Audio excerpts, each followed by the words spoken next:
Hello, everyone, and welcome to this pre-conference session of AAC in the Cloud. We're really excited to have you here today. Our presenters today are Katherine and Kristen Powell, and their presentation is called All Hands on Deck for Touch Access, and we'll turn things over to them. Okay, hello everybody. My name is Katherine. And I'm Kristen. And we want to thank you for joining us today. If you have a physical therapist, occupational therapist, grab them or share this presentation because truly it is all hands on deck when working with touch access with AAC. You know, a lot of people might think it's pretty simple. My client isolates a finger, reaches out, touches the device, but there's a lot that can go into touch access. And we hope you can take one or two assessment tip, observational tool, and implement tomorrow or at the beginning of the school year. So we're going to go ahead and start with some introductions. I am Kristen Powell. You can connect with me on Instagram at kpowellslp. I am a school-based and private practice SLP. I am my district's AT and AAC department half. I work with a fabulous occupational therapist as well. I'm also a member of the AT network in Southern California, and I absolutely love working with IEP teams on AAC implementation and ideas. And I am Mary Katherine Daly. Most people call me Katherine. You can connect with me on Instagram at AAC for All. I'm a preschool speech language pathologist, and I also am an AT consultant for an educational service center. I service all the way from preschool to high school and transitional. I volunteer with the ALS Association. I work with their loan closet and try to connect folks with the right device and access method. And I love adapted art and switch adapting toys.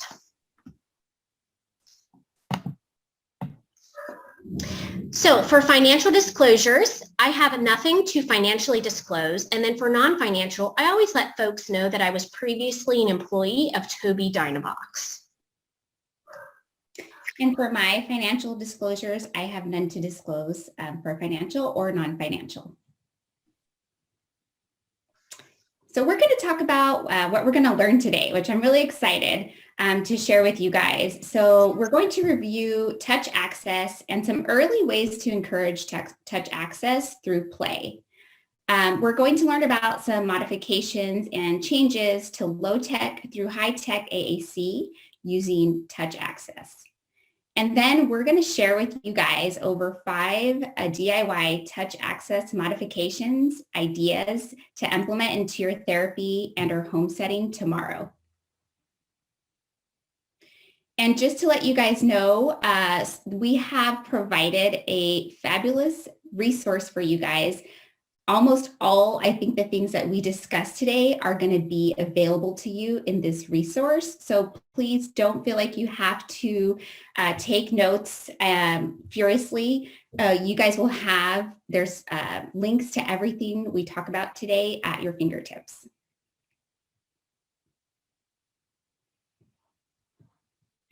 All right, so we did a very informal Instagram poll, and we asked 333 professionals, or rather 333 professionals responded. Have you ever worked with touch access using AAC, or are you currently?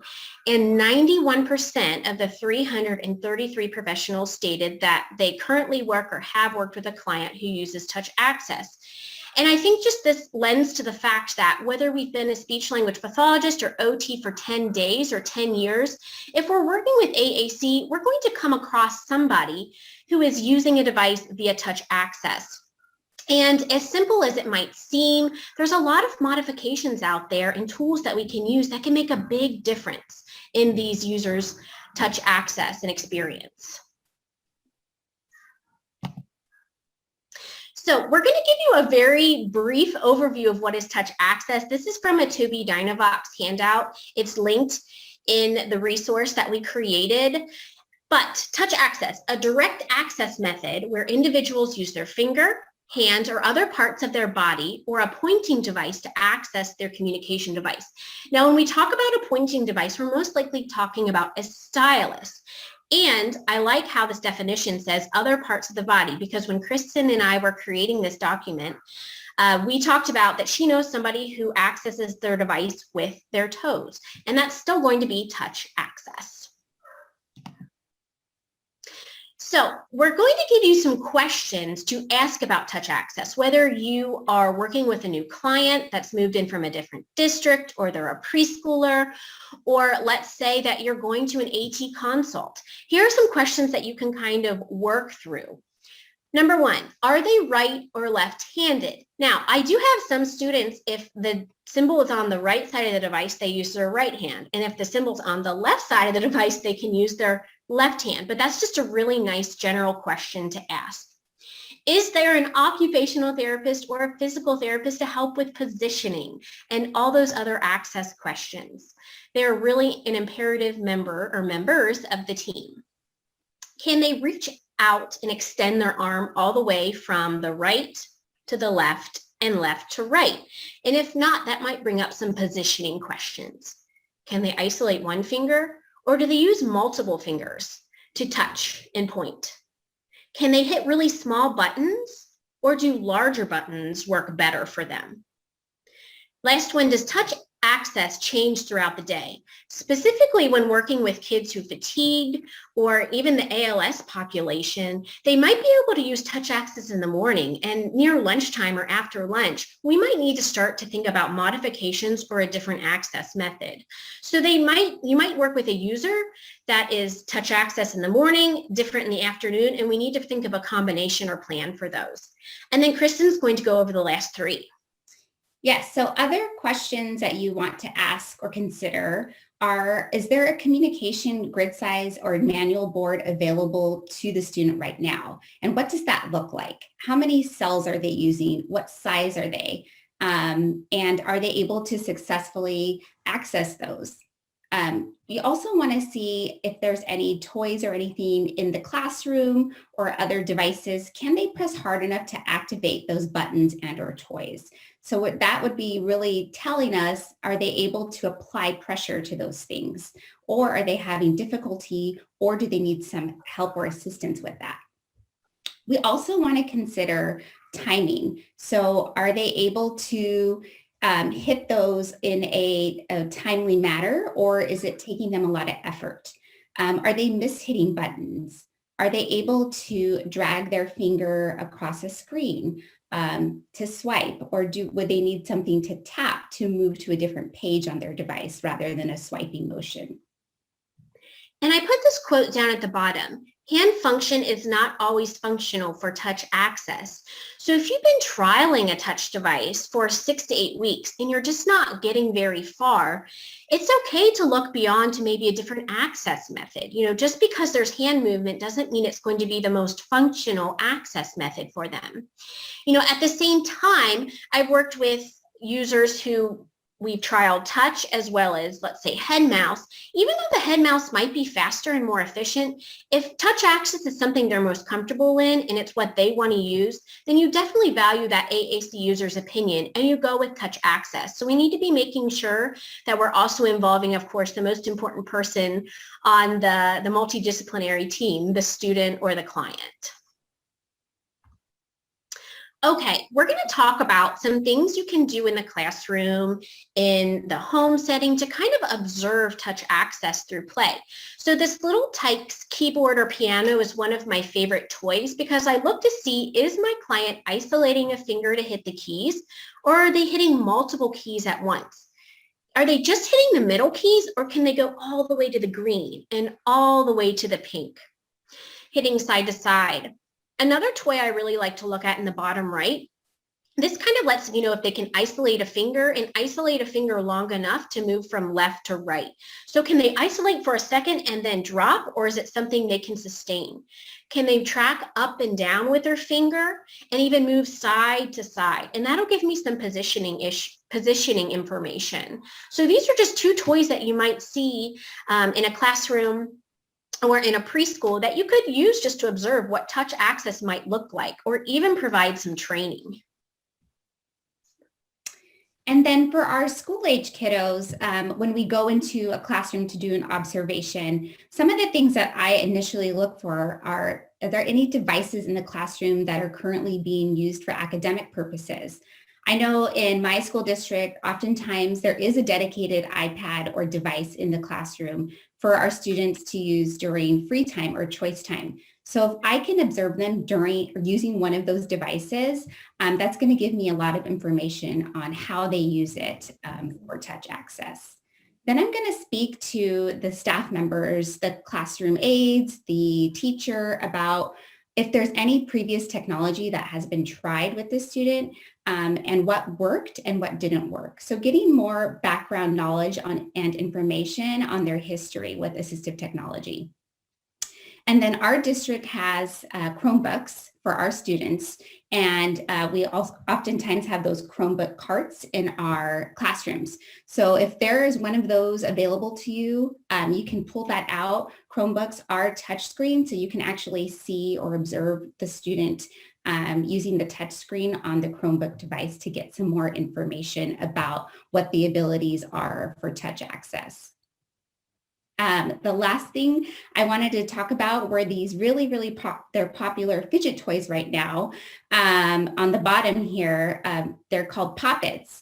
And so I thought this would be really great to have in your therapy bag. When you go into a classroom, you could pull these out. Kids love them. And it can really be beneficial to see, again, are they able to get that index finger or isolated finger out, and can they get it into the specific area that you need it, right? So are they able to get it into that area, or are they going over to the button or poppet that's next to it? So those are really fun to use. And then the toy at the top is the crocodile dentist. And this is also good to have in your bag of tricks. It's a game that you can play with the student and see, again, can they get that tooth down on the crocodile? Can they apply the pressure, or are they spilling over into the teeth that are on the side? So those are just a couple of things that you can use during an observation through Play for School Age. Okay, so we've talked about some questions you can ask when working with a touch user. We talked about some observation skills you can implement. Now let's talk about ways to encourage touch access. Number one, placing items up and away. And what the point of this is if you put something that's really motivating on a top shelf or a refrigerator, it's going to hopefully encourage pointing. The second one is word wands. So word wands are a way to kind of help facilitate attention to where you want a client to be looking. But depending on the size of the word wand, it can also lend to almost help guide the finger to a certain button or location. So we have two examples of a small word wand. This is from chickadee.aac. That's her Instagram handle. And she made it out of a pipe cleaner and a popsicle stick with some tape around it. And it's nice because depending on the grid size, she could rearrange the pipe cleaner to fit the cell or button. The second one is on the right side. This is a large core board, and I created this out of a fly swatter. You cut the size of the cell or button out of the fly swatter. It helps to guide, the finger or just attention to. And I actually on the bottom right, the Spider-Man one was created for somebody with a larger grid size, but it was to encourage finger isolation through a very motivating character and task. So we put the stickers and the spider webs on there. And then the third way are bubbles, like the universal therapy tool. So I love using bubbles to blow and see what the client or student does. Like, do they hit them with their heads? Do they try to swipe at them? Do they actually isolate a finger? And, I've worked with kids before to where they use 2 or 3 buttons on a device to activate. And then when we bring out the bubbles, they isolate a finger and they go to popping. So we know they have that skill and ability. We just have to transfer it over to the iPad. More ways to encourage touch, bubble wrap. So it's kind of hard to find traditional bubble wrap anymore, but some ideas that I've used before is putting bubble wrap on a large core poster, so that kind of just encourages touching exploration and hopefully that finger isolation to pop and gives that auditory feedback. And then putting bubble wrap all over a low-tech or manual core board to kind of enhance that encourage rather touching, exploration, and hopefully finger isolation to pop a button or a bubble. As far as books, Melissa and Doug has some really fun polka dot books. They make this really loud snapping sound when you pop the bubble in the book, and they also incorporate counting and rhyming. And then games. Rebecca Taskin, we did put her Instagram handle down below. She showed me this frog game. It's almost like whack-a-mole, but if a client uses their hand instead of the hammer, what it does is it'll light up a frog, and it will not light up a different frog until that client has touched that frog. So it's going to give us information like scanning left to right, up and down. Is there enough pressure to isolate? Does maybe that flashing light bring attention and kind of help? So that's a fun game as well. And 3 more ideas, and then I'll pass some ideas off to Kristen. Wiki sticks. These have been used a lot in like low-tech keyguards, but what I did was I took a long wiki stick, it's really, really waxy, and I spun it around a word on a high-tech device, and really there's no room for 2 or even 3 fingers to go into that wiki stick. There's only room for 1 finger. Puffy paint, so using a manual core board, drawing a puffy paint square around the grid or the words you're targeting. It provides some tactile feedback and has a different kind of sheen to it almost for that finger isolation or, attention to targeting it. And they easily peel off, which is also really nice. The last one is a dry erase marker idea. It's from AAC Tips, Tricks, and Tools. He's in our presentation later, so I'll make sure to point out his Instagram handle again. And he talked about that when you have a laminated core board, you can use a dry erase marker. And we even took it a step further. Wouldn't it be fun to, highlight the category or the core words you're targeting, and then have that student use their finger to erase the entire cell, targeting finger isolation, as well as, it could help with, the novelty of navigation and where things might be on the low-tech core board to the device. Love all of those ideas. So we're going to give you some more ideas to use to encourage touch. The first one is finger paint. So if you are able to get one of those larger papers or with an easel, of course you could do some finger painting that way. But if you're in a classroom and you're doing an observation or an assessment and you don't have access to that, we also have an idea for you with a sandwich baggie. So if you get the standard sandwich baggie, put some paint in there, get some tape, you can put it on a window like I did in this example here with the purple paint, or you could put it on the student's desk and just kind of tape it down. And then you're just going to have them, make some lines or see what they can do. Can they move it around? Are they having difficulty moving it around? And then you can kind of just get some really good observation and information from that without them really knowing what you're doing. We also have in the bottom right-hand corner a squishy bag. So this is another idea that you can take with you in your therapy bag. In this example, we filled it with glitter, and we just put some fun things inside this bag. We put some Legos and some erasers in there, and we did just kind of a search and find. So we asked the student to kind of search through the bag, look through different things. What did they find? Again, I'm taking notes of how they're able to isolate a finger. Can they move that around? You can also put maybe some water beads in there. I've done that. If your student can tolerate shaving cream, I know that's another thing I've seen a lot of professionals do for a squishy bag. And then we have a picture here of some more word wands that you can purchase at the dollar store. So I know at the beginning of the year, I usually go to the dollar store and see if I can find any of these, it's 50%. So sometimes they're there, sometimes they're not, but we wanted to let you guys know so that you're aware so you can get those for your students. And then the last one here on the bottom is an electronic spinner.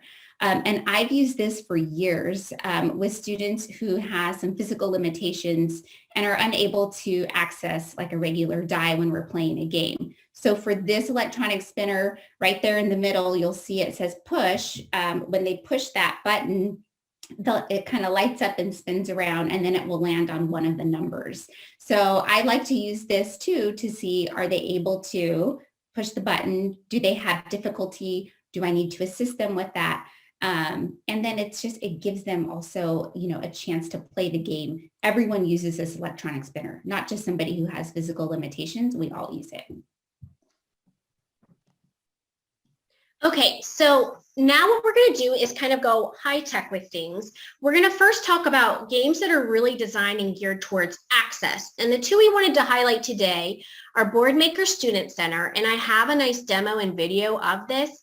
I do like it because there's target practice, there's ways to take data and baseline, as well as modifying the access method, whether you need simple touch, touch enter, touch exit. And this is a free app, so we'll definitely talk about that in a moment. The second one is Look to Learn. This is available on a Windows-based computer. This is technically, or typically rather, used for eye gaze users, but I have used it with touch users before. And the reason why I really like this is it provides heat maps following gameplay. So the trial version gives you about 4 to 5 different games. But looking at this heat map, anywhere the client touched will light up, and the deeper the color, so the red color, that shows where most pressure was applied or where the client stayed the longest. So if we look at this, it's a great tool to give to the occupational therapist and say, this is where we started baseline. Let's look at some areas that they're having difficulty touching. Right? Maybe it's a fine motor thing, maybe it's a visual thing, and we need to involve a visual specialist or whatever it may be. So heat maps, I think, are really powerful. So let's go ahead and look at Boardmaker Student Center. Okay, so let's check out Boardmaker Student Center. This is an app you can download for free on an Apple device, PC, and even Chromebook. When you open, you have a lot of free stuff. You see access games, emergent games, and these are the two we'll be hanging out in today. But first, under Menu, I wanted to show you in Settings how you can change access method. If your user has a simple touch, that's fine. Touch Enter, or needs a hold time, or even touch Exit. Today, for this presentation, I'm going to keep it in simple touch. Now let's go into access games. You can see right away you have 4 access game options. Today, I'm going to work on target practice.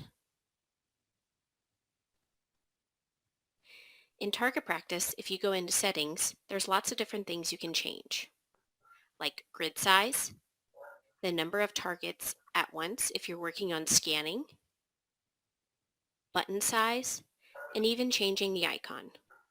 Let's say my client is really motivated by trucks. I'm going to change the icon to a truck and increase grid size. Now when I go back, it gives me a time as well as a score, or how many objects I was able to achieve in the minute.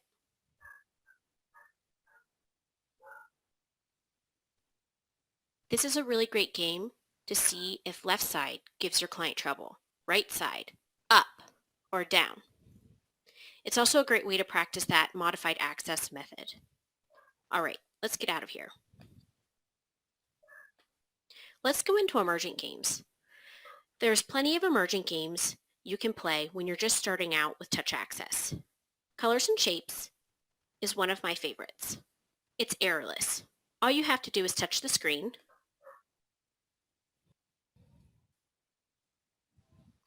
the shapes displace, move, change color, and there's even music. That's Boardmaker Student Center at a glance. Make sure to download it if you have time, if you're working on touch access and other access methods. Okay. So let's move on with some apps you could download that are iOS based. So if we're looking at beginning touch access, I really like Touch Trainer and Sound Touch, and we have screenshots from both of these. One reason why I really like these two is they start to lend themselves to look like grid sizes. So let's go ahead and play this.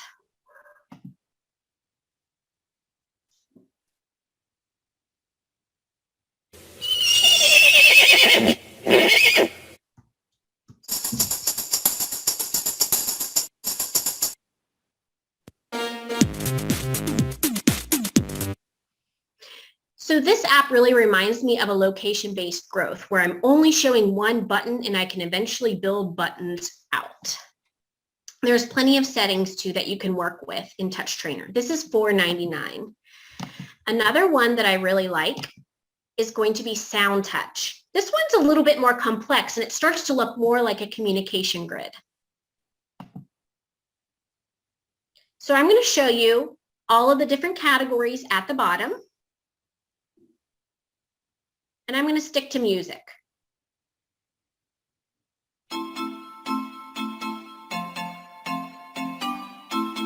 Then I touch the xylophone again.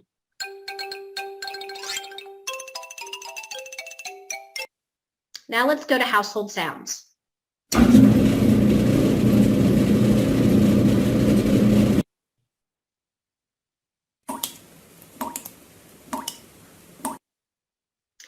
This app is also $4.99.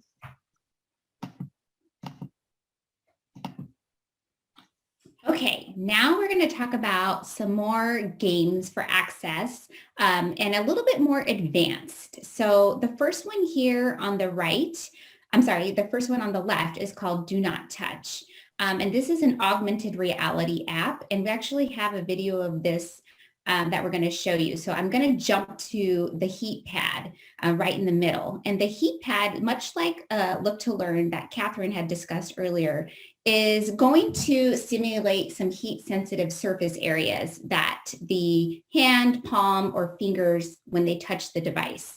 So this would be good for maybe our older students who you can give that verbal and they need that visual feedback right away. So let's say you're doing an observation or an early assessment and you have this app and you just kind of want to see where their hand is resting, if there's more than one finger on there, and then you could give that real time, hey, I see 4 fingers on there. Can we try to get maybe 2 or 3?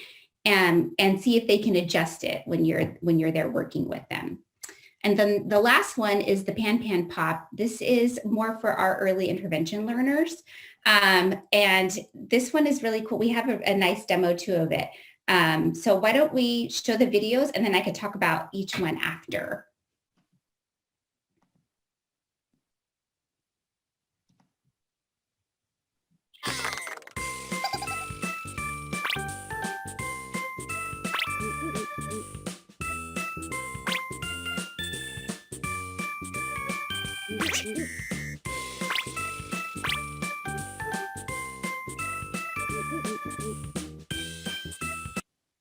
So what's happening here, you can see that it starts with 1, you touch the 1 bubble or ball, and then it kind of goes into 2, and then it goes on, so on and so forth. The one thing I do like about this is that it's moving around this screen. So your student is going to have to, scan left to right, up to down, which is what we would expect them to do on a communication app. It has some cool music in the background. There wasn't necessarily a timer per se, but the more balls that you popped and got rid of, I think at the end, when you popped all the balls, then it ended.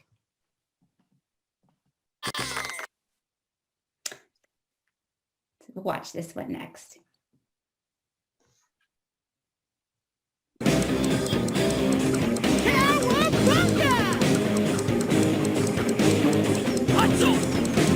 Knuckle sandwich!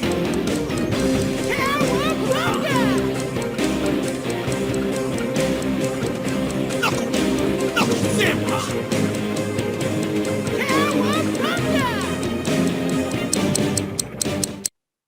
So you can see this is the augmented reality app. When you open up this app, it'll ask you to find a flat surface, and then this button, Do Not Touch, pops up. When you touch the button, it comes up with a different game. And that's one of the things I love about this app is there's something new every time you open the app. So if you're using this with the same student multiple times, they really have something new every time to play with or interact with. For this particular one, the Ninja Turtles, I was having to tap the turtle to fight the villain. So I'd tap him, he'd kick or punch or do something. Then I'd tap another turtle and he'd kick or punch a villain. And then you could see this one is timed. So after the timer was up, the button would pop up again and you would play a new game.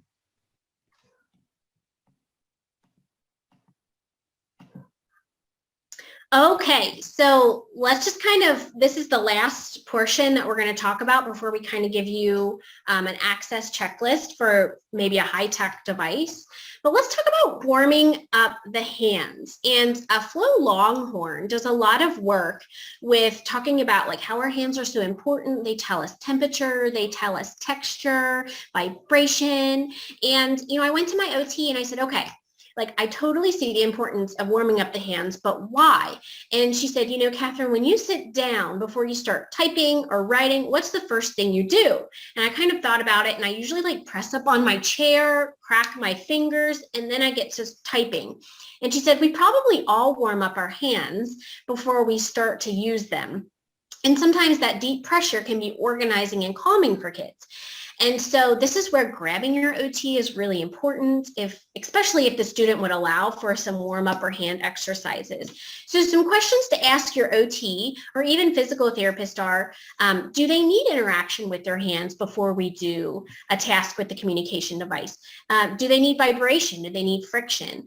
Is squeezing the best for them? And again, Flo Longhorn has some really great ideas with this.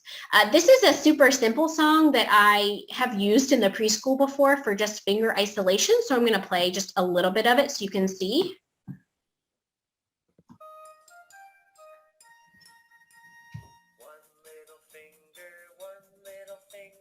One little finger, tap, tap, tap. Point your finger up, point your finger down. Put it on your head.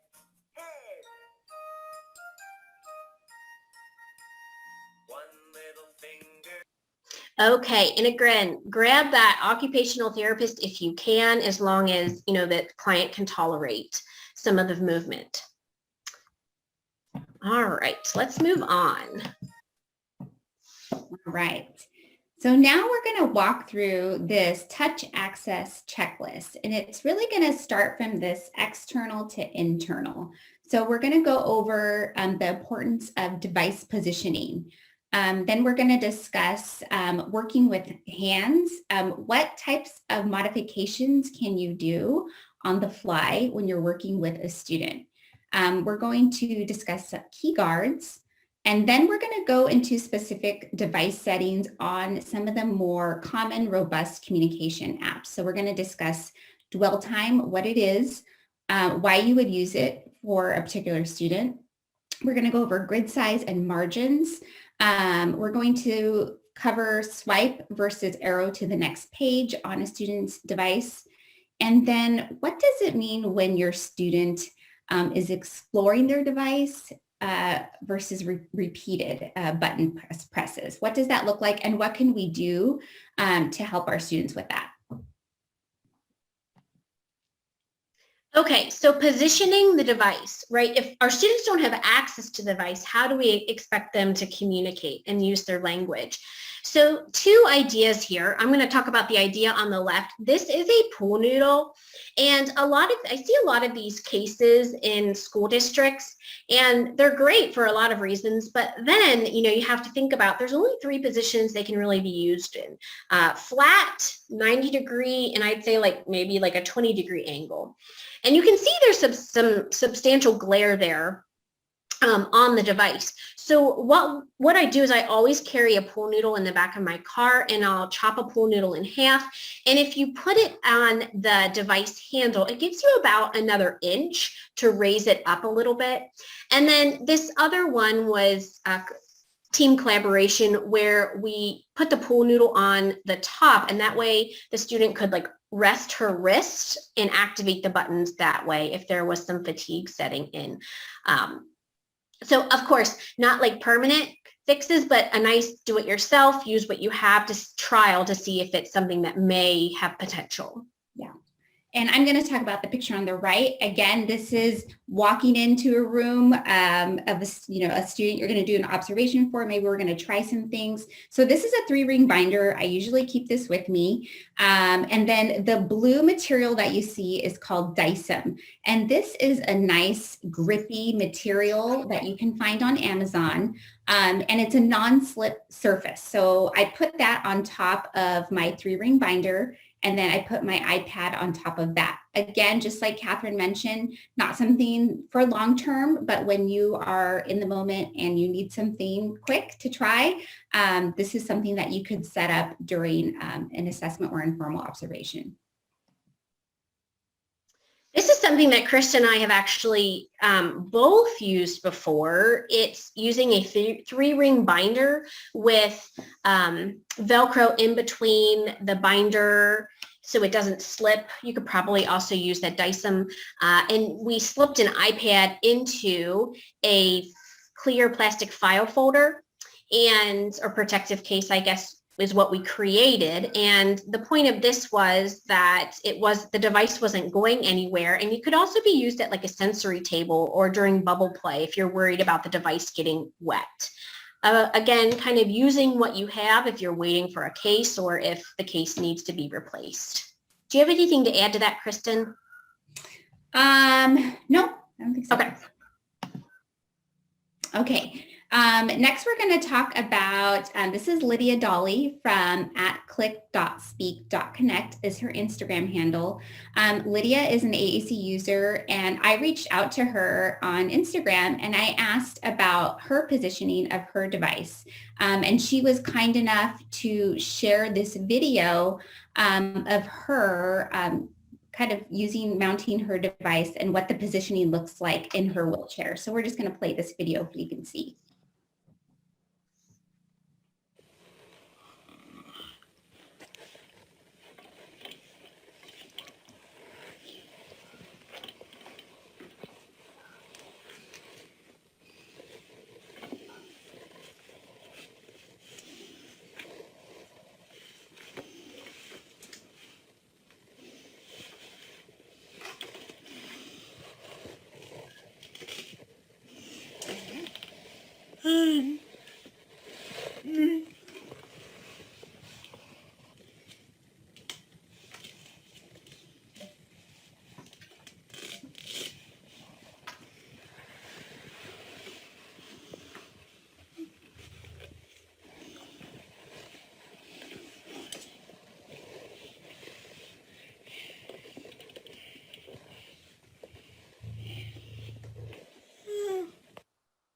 One of the things that Lydia shared with me is that she does not use a mount for her wheelchair. She is able to transfer herself out of her chair. And she had a mount. She said she wouldn't be able to do that. It would just be more difficult for her. So what she has done is she has added Velcro in between her iPad case, and she has it on her wheelchair strap there to keep it from moving. So that, again, just shows that you really have to involve the AAC user when you're thinking about positioning and other aspects for touch access. Okay, the last thing about positioning the device, we have to think about the feet. And you might not think that the feet have much to do with touch access using the hands, but earlier this year, I was working with a preschooler. I put him at our kidney bean table, pushed him in his little chair, and his feet were dangling. And thankfully, I had the physical therapist co-treating with me, and she says, "Katherine, we can't have his feet dangling." And she talked about that, you know, even though he might not feel like he's paying attention to his feet, he's having to give attention and energy, you know, to think about where his feet are in space. So we had a little stool. We always support his feet now. And it's something that I always think about, like when I'm working with my AAC users, like, are their feet supported, whether we have to go grab books or board games in the school setting? And so she had said that because the feet are supported, that's one less thing they have to pay, you know, attention to or put energy to, and all that energy can then go to the device and language. So again, a multidisciplinary approach is truly best. So I always look at the feet when I'm looking at really any access method. And just, I wanted to add one thing for our students who are in wheelchairs, make sure they have those foot plates too, that their feet are supported and not dangling. Okay, so we're going to talk a little bit more about what are some of the different types of styluses out there that you see. So starting from left, you have some of the more typical or common styluses that you would find, for example, on Amazon. And then if we go up to the larger ones, so these are a little bit more modified. If they're definitely thicker, if you have a student who has maybe a fist grasp or needs something larger, this would also be an option. And then Nicholas Ford, again, he's over at AAC Tips, Tricks, and Tools on Instagram. He has a fabulous resource on his Wakelet of different styluses that are out there. He's highlighted it and put it into this wonderful format for you to access for free. So please do check that out when you get a chance. And then here's Lydia again at click.speak.connect. She is also the creator of NADPen. So she developed this with the help of a speech language pathology assistant, actually. And she came up with this idea because she was having difficulty with the styluses that were out there. They just weren't fitting her needs. So a couple of things that I love about this that she shared. The first thing is the strap. So one of the things that she was having difficulty with previous styluses is that she would lose her grip and it would fall onto the floor sometimes, and she had to have help picking it back up. So this strap really prevents that. Even if she loses her grip, it's still attached to her. The second thing is that there is a removable tip. So if for any reason the tip gets damaged, she doesn't have to wait for a whole new stylus if they're interchangeable. So she can just pop that out and pop a new one in. And then the last thing you can see towards the bottom of the stylus, you can see it really kind of expands and kind of pops out a little bit. And she developed that because of the pressure that is applied when she's using her stylus. If that wasn't there, her hand would go straight down to the device screen. So this really kind of is a natural stopper for her hand when she needs it. And then the last picture here in the middle, this is from Therese Wilcom. She's an assistive technology professional, but I know she's been called, I think, the MacGyver of technology. She has a lot of wonderful ideas. This particular one is she's using a lock line, which you see in the middle there with that orange tip with a T-joint. And she made her own stylus using these tools and a couple of others. And what I love about this is that the lock line allows the stylus to be adjustable. So you can move it from left to right or up to down.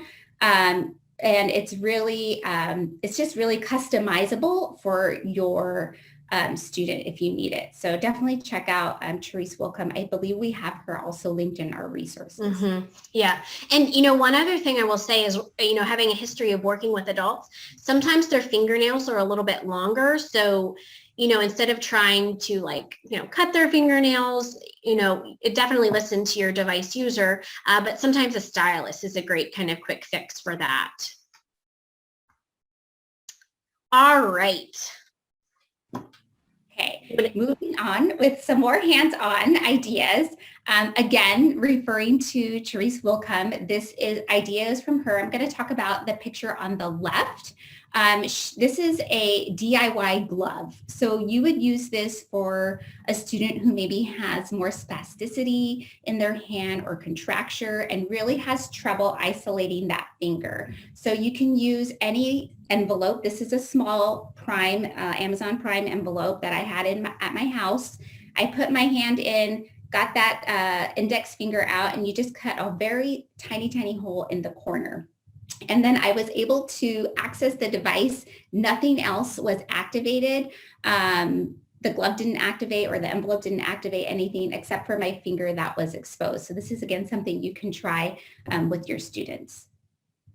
And then the two photos on the right are using like a kitchen glove, rubber glove, and cutting the finger out of the pointer or even the thumb. And the thought behind the idea from Flo Longhorn was to really showcase that finger and that how we use one finger to isolate on the screen. And as well as when I was pressing down hard with 2 to 3 fingers, it was fairly difficult to activate more than just the one button that was touching my finger because of the electrical current. So it kind of has a twofold use. But added the Wonder Woman and the Batman symbol just for at Halloween or at all the time. It kind of just makes it a little bit more fun to get in character.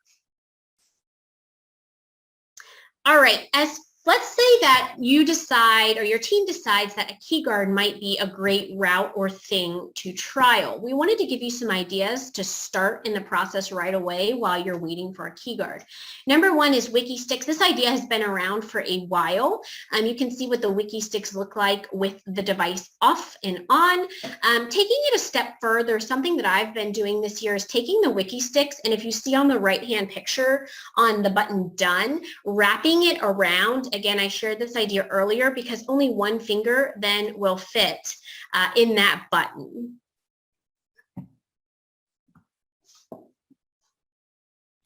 Okay, so another keyguard DIY idea.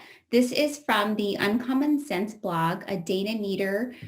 This is her blog post, a great blog post. She is a parent of a child who uses a device to communicate, and she made this key guard out of a glass effect gel pen.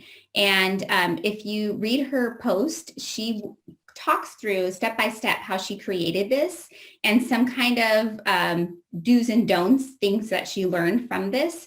But the reason why she did this was in 2013. So I think this was before we had access to 3D printers, but her daughter was going down to an iPad mini and they didn't make key guards at that time. So this was something that she did on her own. And she used a protective cover first before putting it on. So this is also something if you're in a bind and you need something quick, you can use this if you need to. Okay, so the last thing we'll say about key guards is this is something, I work for a phenomenal educational service center. They kind of like flow with some of my ideas. And I've come to a couple consults more last year where I say, where does your student work best? Where do you really get the max potential from them? And a lot of times I would hear in the sensory room in a dark area when we have, some lights going off and on, that's when they're really motivated. It seems like seems to be when they work best. So I created out of a 3D printer with glow-in-the-dark filament, a glow-in-the-dark key guard. So if you were in a darkened sensory room, it would still allow you to see where the grid was on the device. And this was created for a high contrast user. But I did put key guards in the future because I haven't been able to trial it yet, but I am just waiting. Okay, so now we are going to show you guys what does some of these modifications look like on a specific communication software. So we chose to demonstrate on Touch Chat with Word Power to show you guys what some of these look like and why you would want to use these with a particular student. So we're going to go ahead and play a quick video for you guys. Hi everyone, today we're going to be demonstrating what some of the customizations you can do on the iPad with a communication app will look like and why you would want to use those customizations for your client or student. So this is Touch Chat with Word Power 60 Basic. This is one of the more common robust AAC apps that we see on iPads, so we thought we would demonstrate on this one. Right now, nothing is enabled. This is kind of how it comes out of the box.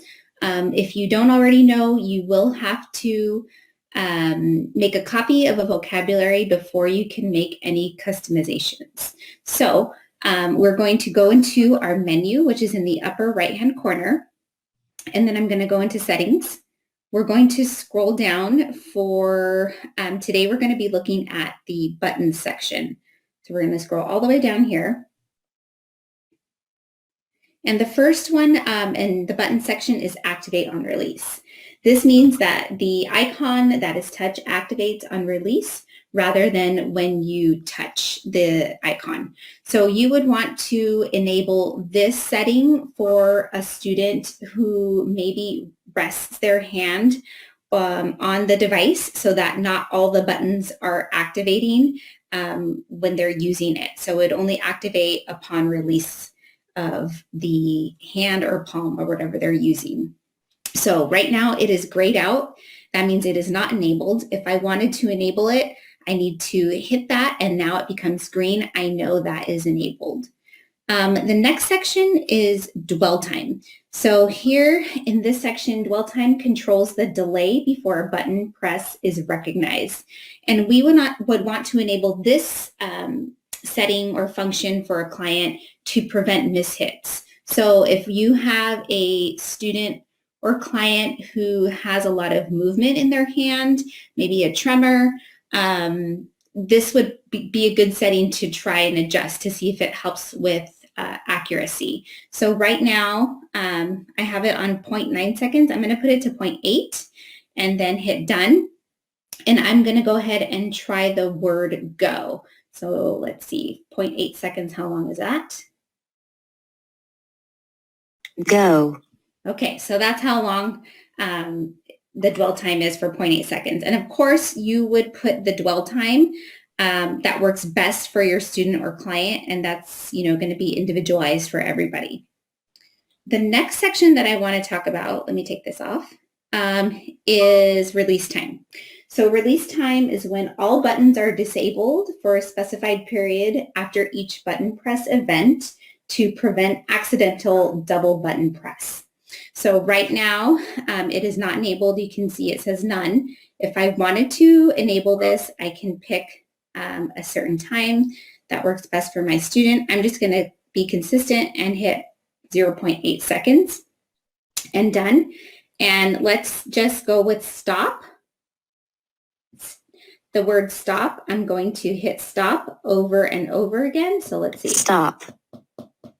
Not sure if you can hear my tapping, but I'm tapping stop over and over, and it is only, it only said it the first time. So that is activate on release. The last thing I wanted to show you under settings and under buttons is the button margins. So the button margins here, you can see it says none right now. Button margin are the lines between the icons, right? So if we have a student or client who is having difficulty with finding the separation between the icons, sometimes it's visual, it's a visual thing, not even a motor component. We can adjust that here. So we would go into our button margins. You can see all the different levels that they have. I like to put mine on like a 0.5 or higher, maybe a 0.6. And you can see right away how it makes that distinction between my icons. This helps me visually just as a communication partner when I model for my students. So I usually enable this, if not for my AAC users, it's for their communication partners. One last thing I want to mention, when you do increase the button margin, your buttons get smaller. So you will want to make sure that your student or client is still able to access those buttons. Okay, perfect. And we just wanted to show in the right-hand corner, there's a picture of changing the background to black. And then we also highlighted 2 buttons with a red border to call attention if you're working on certain words during a session or classroom vocabulary. Okay. All right. So Kristen, we're not going to go over these directly, correct? Yes. So we just wanted to make sure you guys are aware on other communication apps, you can also make these adjustments. And we've linked this in your handout if you want to look further into how to do this.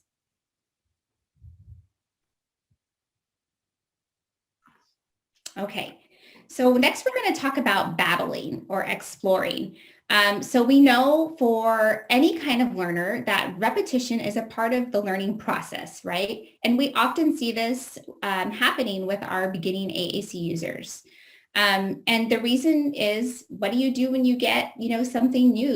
You need to explore it, right? You need to touch things. You need to get that feedback. You need to practice. So we know this is all a part of the learning process. So taking the device away should never be an option. That this is their voice. They need access to it. And we're going to talk about some other options that you can try or have in place if the babbling is, happening during class time, which is what I know I often hear from staff, right? That they're playing on it. So one of the things you can do is allow time for them to explore the device.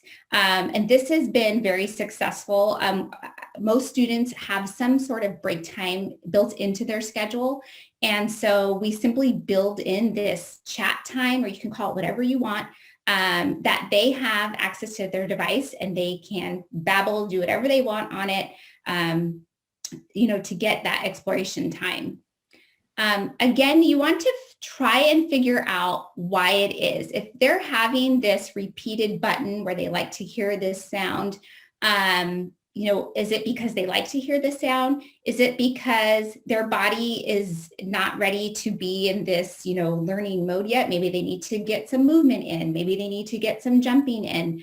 I know I've often tried that with students. We've taken a break, we've moved, or we've done something else. They've been able to kind of get what they need and then come back, and that repeated button pushing has stopped. But they're being disruptive, right? Then you might hear this often. So what would we do with other students who are speaking, who are being disruptive, right? So one of the things is we redirect, right? We're not talking about whatever they're pushing right now. We're listening to Miss Karen about science right now. So redirect is one thing you can do. Another thing you can do is just turn the volume down. I do this a lot, especially with my high school students. We're in a big class, usually pre-COVID, and they still have access to their device. I just make sure that the volume is down. So I can see what they're saying. I can still hear them, but it's only right next to them. So this is actually from a blog post from Practical AAC from 2015, and we have put that link here if you want to check out that blog post. Okay, so some closing thoughts. This is from Hannah Foley. She is also an AAC user, and we reached out to her to ask, what are some things that you want professionals to know about AAC users and touch access? And she shared that if the client is able to at least somewhat use direct selection, but still needs to be more accurate even after a considerable amount of time using the device, then that's the time to consider additional supports. We really need to be considering a least to most model when considering access methods.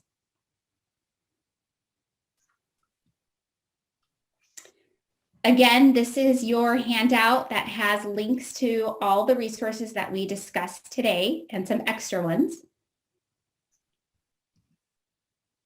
And here's our contact information.